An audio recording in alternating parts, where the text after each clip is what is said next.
ऐसी वीरांगना जिसे पता चल गया था कि अब उसकी मृत्यु निश्चित है।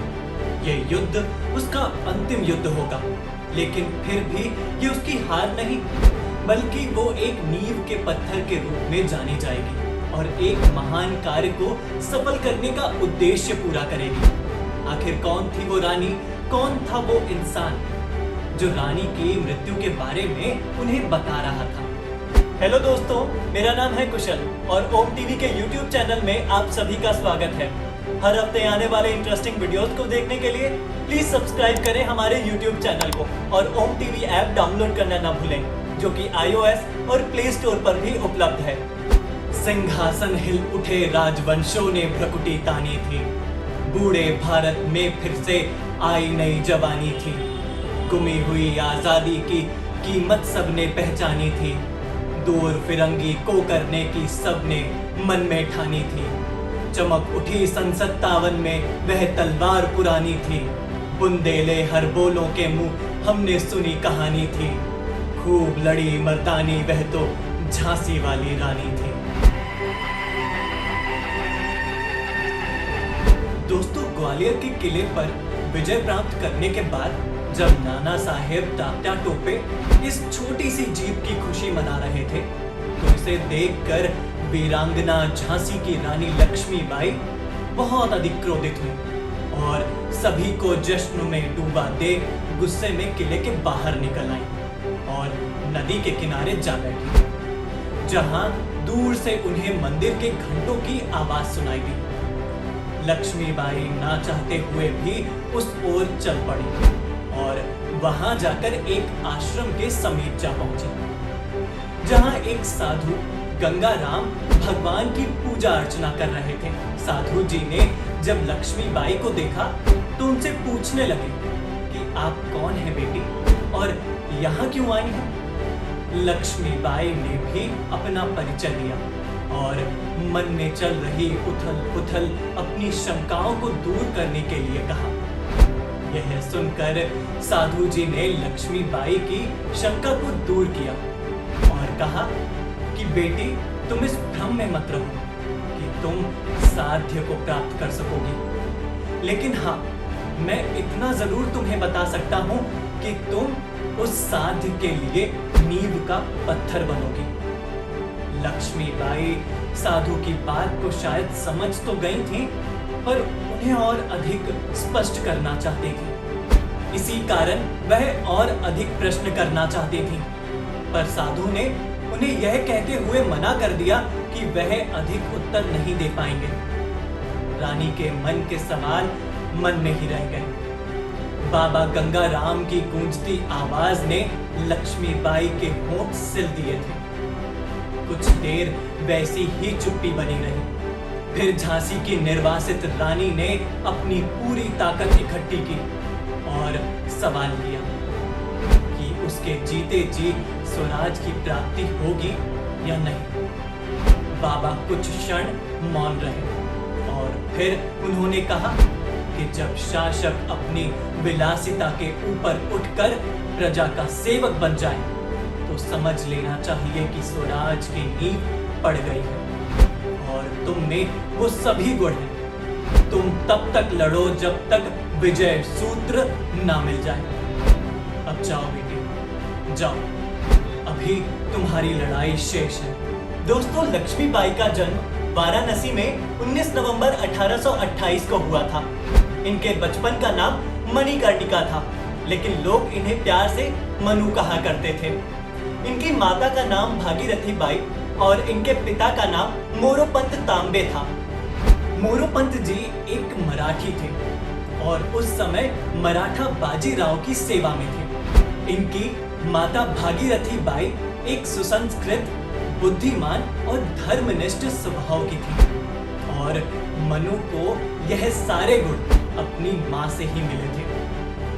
लेकिन विधि का विधान कुछ ऐसा था कि बचपन में ही मनु की माँ की मृत्यु हो गई और वो अकेली पड़ गई। घर पर मनु की देखभाल करने के लिए कोई नहीं था, तो पिता मोरोपंत जी मनु को अपने साथ पेशवा बाजीराव द्वितीय के दरबार में ले जाने लगे और जहां चंचल और पराक्रमी स्वभाव वाली मनु को सब लोग प्यार से छबीली कहकर पुकारने लगे।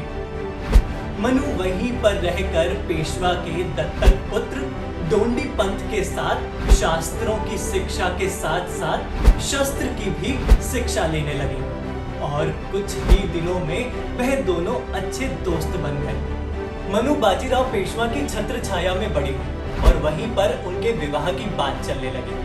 पेशवा के कहने पर तात्याजी दीक्षित झांसी में श्रीमंत के पास मनु का विवाह प्रस्ताव लेकर गए। पहले तो श्रीमंत ने नानकुर की, लेकिन बाद में वह मान गए और 1842 को इन दोनों का विवाह हुआ। झांसी के महल में प्रवेश करते ही छबीली का नाम बदलकर लक्ष्मीबाई नावलकर रख दिया गया। वर वधू में लगभग 26 साल का अंतर था, लेकिन फिर भी लक्ष्मीबाई ने नृत्य और नाटकों में डूबे रहने वाले गंगाधर राव को बदल दिया, जिसके बाद सितंबर 1851 लक्ष्मीबाई मां बनी। तो पूरी झांसी में उत्सव का वातावरण था, लेकिन उस उत्सव से यदि कोई प्रसन्न नहीं था तो वो था नवाब अली बहादुर, राजा रघुनाथ राव का पुत्र। अंग्रेजों ने रघुनाथ राव से छीनकर झांसी राजा गंगाधर राव को दे दी थी। रानी की खुशियों को किसी की नजर लग गई थी और उनके बेटे की तबीयत खराब हो गई। रानी के बेटे को ठीक करने के लिए वैद्य हकीम भागते चले आए। बड़ा इलाज चला पर कुंवर को बचाया नहीं जा सका। केवल 3 से 4 महीने की आयु के कुंवर को खो देने से श्रीमंत गंगाधर राव और रानी लक्ष्मीबाई को गहरा सदमा लगा। श्रीमंत खुद को संभाल नहीं सके, पर बेटे की मौत और पति की बिगड़ती हालत के बाद भी रानी ने खुद को संभाला और लगातार 2 सालों तक पति की देखभाल करती रही। सन 1853 में श्रीमंत गंगाधर राव का स्वास्थ्य और अधिक बिगड़ गया, जिसके कारण उन्होंने शारदीय नवरात्र के दिन एक बच्चा गोद लेने के लिए लक्ष्मीबाई से कहा और वो मान गई। बालक का नामकरण उत्सव संस्कार मनाया गया, जिसमें सभी लोग उपस्थित थे। पंडित जी ने उस बच्चे का नाम दामोदर रखा। श्रीमंत ने उसी समय ऑफिसर एलिस के सामने अपने दत्तक पुत्र दामोदर को अपना उत्तराधिकारी नियुक्त किया था और रानी से यह गुजारिश की थी कि उनकी मृत्यु के बाद उनका नाट्यशाला बंद न किया जाए। राज्य के खजाने से ही वहां के कर्मचारियों को वेतन मिले। ये कहते कहते श्रीमंत को खांसी आने लगी और श्रीमंत गंगाधर खांसते खांसते अचेत हो गए। लक्ष्मीबाई तड़पती रह गई। एलिस अपने स्थान से उठे और बिना कुछ बोले राजा को प्रणाम करके कप्तान मार्टिन के साथ वहां से निकल गए। अगले दिन तक श्रीमंत गंगाधर राव की दशा बिगड़ने लगी और बस अंत में उनके मुंह से सिर्फ एक शब्द निकला, गंगाजल, और उन्होंने सदा के लिए आंखें मूंद ली। एक ही पल में झांसी आंसुओं में डूब गई थी, लेकिन लक्ष्मीबाई के पास शोक का समय नहीं था। वो झांसी के रानी किले वाले महल में रहने लगी। अब नीचे के महल, हाथी खाना, सेना, घोड़े, हथियार अब सब उनके अधिकार में थे। उन्होंने झांसी की बागडोर संभाल ली थी। कंपनी सरकार तो जैसे गंगाधर राव की मौत का इंतजार कर रही थी। शुरू से ही उनकी नजर झांसी के किले पर थी और वो झांसी की छावनी में तोप और गोले बढ़ाने में व्यस्त थे। झांसी की रानी मौन थी और शायद उनका मौन किसी बड़े तूफान का इशारा कर रहा था। महाराज गंगाधर राव की अचानक मौत के बाद जब लक्ष्मीबाई अकेली पड़ गई तो नाना डोनी पंत और तात्या टोपे झांसी उनसे मिलने आए। इसकी आधिकारिक सूचना देने के लिए मलकम ने एलिस को झांसी की रानी के पास भेजा। साथ ही सावधान रहने का निर्देश दिया कि रानी के शुभ चिंतक उस पर हमला भी कर सकते हैं। रानी ने झांसी देने से साफ इनकार कर दिया। एलिस की बात सुनकर प्रजा में भी असंतोष घिरने लगा। जब अंग्रेजों की नीति के विरुद्ध आंदोलन शुरू हो गए तो मलकम ने गवर्नर जनरल को सिफारिश की कि रानी लक्ष्मीबाई को जीवन भर 5,000 रुपए दिए जाएं। रानी के सारे हीरे जवाहरात उन्हें वापस किए जाएं।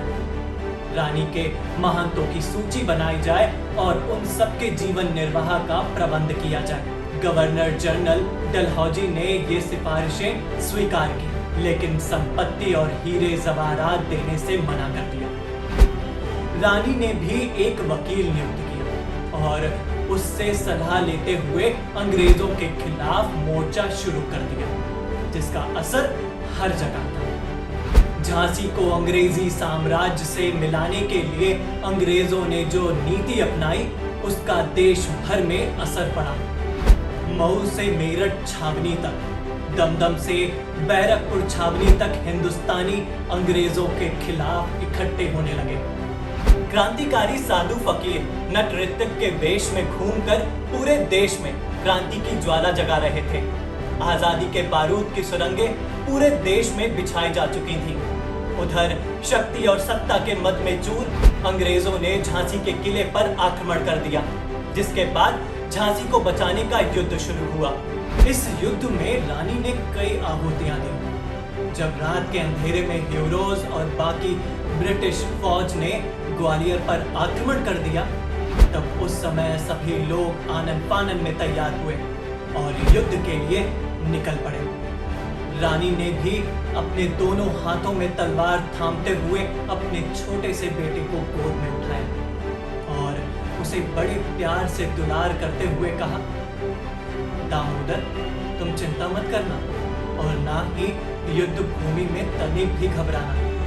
मैं हमेशा तुम्हारे साथ हूं और तुम्हें कुछ भी नहीं होने दूंगी। ऐसा कहते हुए उन्होंने दामोदर को अपनी पीठ पर कस के बांध लिया और रणचंडी का रूप धारण करके युद्ध भूमि में निकल पड़ी।